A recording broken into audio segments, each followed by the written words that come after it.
All right, joining us on the program, he is now a member of the Congressional Task Force to Reopen the Economy from Arizona's 5th District, Representative Andy Biggs. Thanks for joining us. Andrew, thanks for having me. Help me understand something here. The governors are claiming they are autonomous, and the president has no power. So then, by that standard, shouldn't they be charged with procuring their own resources? You cannot claim autonomy and then say the president must swoop in and do your job for you. This is something I understand. The media has now crafted a message for the Democrats that the president is to blame for everything, and the governors are now the heroes. And I'll make a finer point on this. Andrew Cuomo oversaw many studies in conjunction with the CDC, Homeland Security, and his state studying bioterrorism in the state of New York. They have known about the possibility of a bioweapon being released in New York City for years, and yet they didn't buy one gown, one mask, or one ventilator. Nobody's pointing out the fact that many of these governors had no plan of their own. Well, of course not. I mean, we are so upside down on where government asking for every kind of bailout you can get right now, right? I mean, and we literally have put trillions of dollars back into the states by one form or another. They got billions, hundreds of billions of dollars directly. Then the small businesses are getting money. American citizens are getting direct money. All of that in the trillions of dollars, unemployment insurance, et cetera. And they still want to blame Donald Trump. But President Trump, when he went to close flights from China, what happened? He's a racist and a xenophobe, and Nancy Pelosi's out there saying, let's get down to Chinatown and get in there and dance around with him and other politicians as well. This isn't a racial thing or anything else, but it was a public health issue, and Nancy Pelosi said, let's violate it. The governors are acting like petty tyrants on one hand, trying to take away civil liberties and civil rights, and then on the other hand, they're demanding that we backfill for all of the bad things that they did. And when I say we, I mean the American people, because the federal government has no money at all, but what the American people give them. And the American people have given us a ton, and we still managed to spend way too much for them. The whole point is the governors are off the hook. They want to be off the hook, and they should be on it because their bad decisions in some places like California, Illinois, and other places have really caused their economic woes as well as their public health woes. Well, look at it like this. You take a state like New York that has the highest taxes in the country, add in California, my state where I reside, New Jersey. They already have the highest taxes. If somebody said, well, Mr. Governor, we've done this study, right, in conjunction with the federal government. Here's the cost of what it would take to have, PPE and ventilators and all this mobile, hospital stuff, and maybe even regional spoke and hub stuff for upstate or somewhere else in the state. But that's not going to get you reelected, right? Like if you're talking about putting aside resources for something that may or may not occur in the future versus continuing to feed all of your special interests in constituent groups. Obviously, the governor's advisors are like, well, you have an election coming up and nobody's going to reelect you because you made a pandemic plan. No one's afraid of that right now. What they're afraid of is the arts getting cut or education getting cut or something else getting cut. So let's get reelected first, and then we'll figure out this pandemic thing later. Yeah. No, you're exactly right. Priorities get skewed. I mean, what's the purpose of government? And you know this because you kind of believe like I do. I mean, the purpose of government is not to provide goods and services to people. It is to actually protect our freedom and our liberty. That's what they're supposed to be doing. And so when the government gets involved, they create these constituencies so they can never cut a program, never revamp it. They're with these constituencies which came to go. And they proliferate, they mushroom, and the bottom line is ultimately these governors, and with the acquiescence of their special interests in their own state, create these systems, these honeycombs of constituencies that demand short-term gains rather than long-term planning. And in the meantime, they also demand that the federal government backstop them on everything. So the problem with the federal government is we have overstepped our bounds for the last 100 years. And we need to flip that on its end and start saying, okay, states, you go ahead and govern.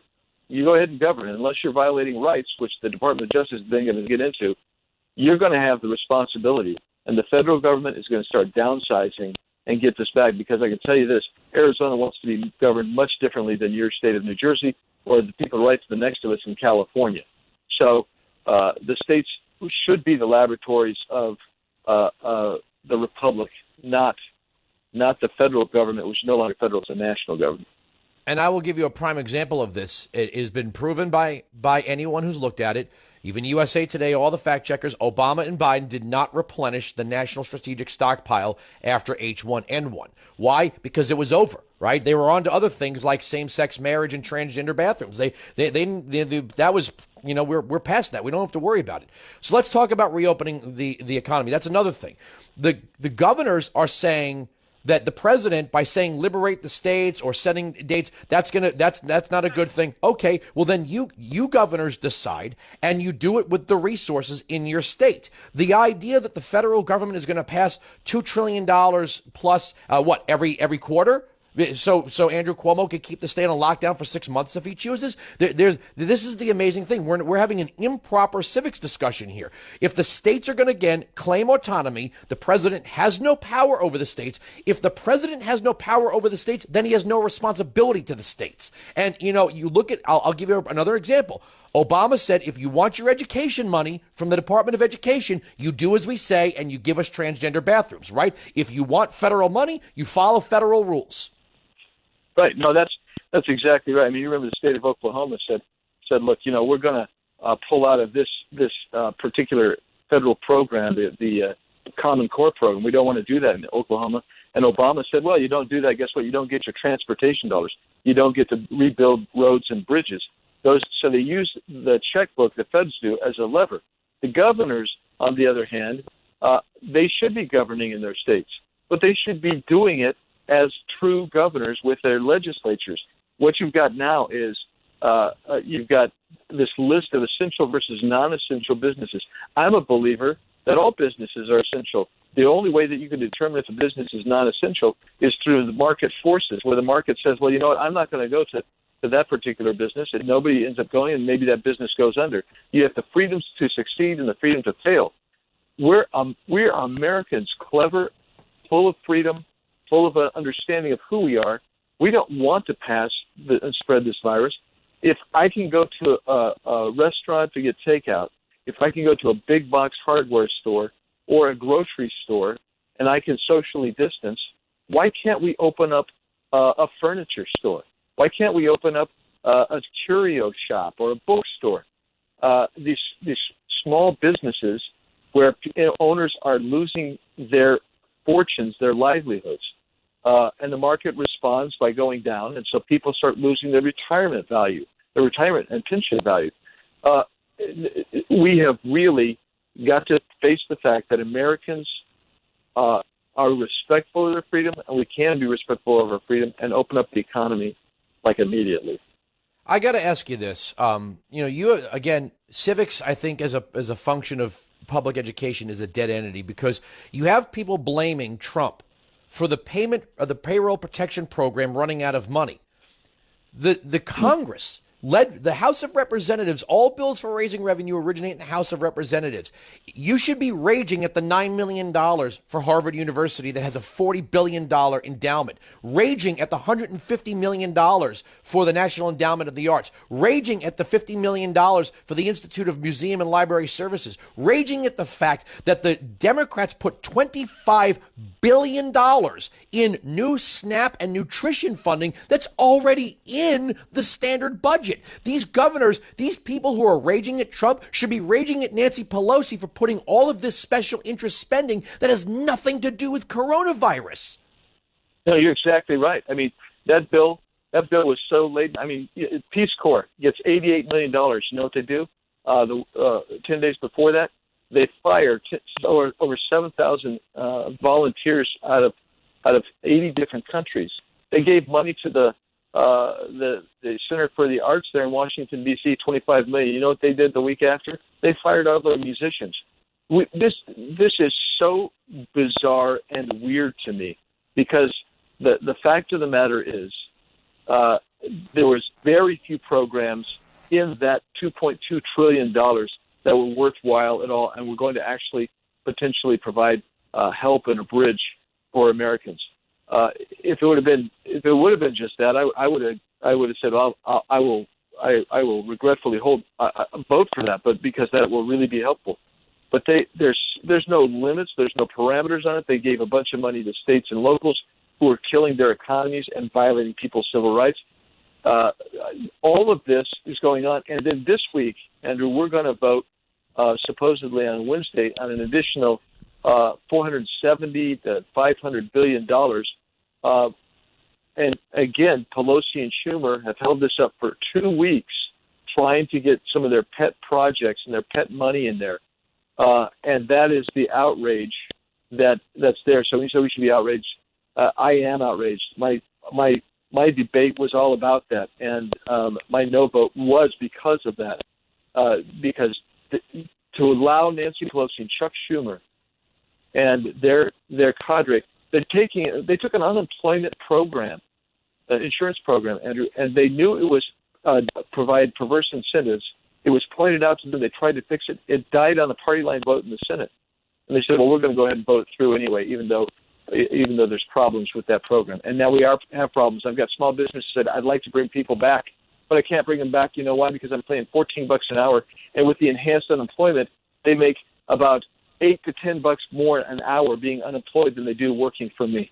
And I was paying a market wage before I had to furlough them. That is what happened in that last bill, and it is outrageous. Well, look, this thing now where the media and the Democrats are directing fire at anybody who's getting in their pickup truck with a sign and peacefully look. And I if anyone's blocking ambulances or emergency service vehicles, really bad optic, don't do it. It's dangerous. With that said, you now have this anger at people who are doing social distance protesting as if the Constitution gets anesthetized whenever something like this happens. They have a right to petition their government for redress of grievances. Right. No, you're so right. We had one yesterday in the Phoenix down by the Capitol. There's going to be another one today. People are fed up. You can't move to Depression era level unemployment in this country, shocking the capital markets in this country. You can't see people losing life savings and expect them to just say, "Okay, we'll just stay in here for another 3, 4, 5, 6 months, whatever Dr. Fauci says we got to do." Well, people can't pay their rent, which means the landlord can't pay their mortgage, which means that the banks. I mean, this has such a cascading effect. What we should learn from this is that no centralized organizing power of an economy can do an adequate job. The market is the most efficient way. The free market is the most efficient way to get things done and allow people the freedom of choice and innovation and creation, which has been the hallmark of the United States of America for more than 200 years. Let me close with this because my top of the hour music's going to kick in. If we're supposed to be on lockdown and deny ourselves, basic enjoyment for the greater good, I want it pointed out that when Nancy Pelosi goes on the Late Late Show to display her pair of $24,000 freezers, she was clearly made up, dressed to the nines. Her clothes are pressed. Her hair she's 80 years old. I'm not trying to make this a personal attack. Obviously that she is using certain cosmetic things to make herself appear the way she does.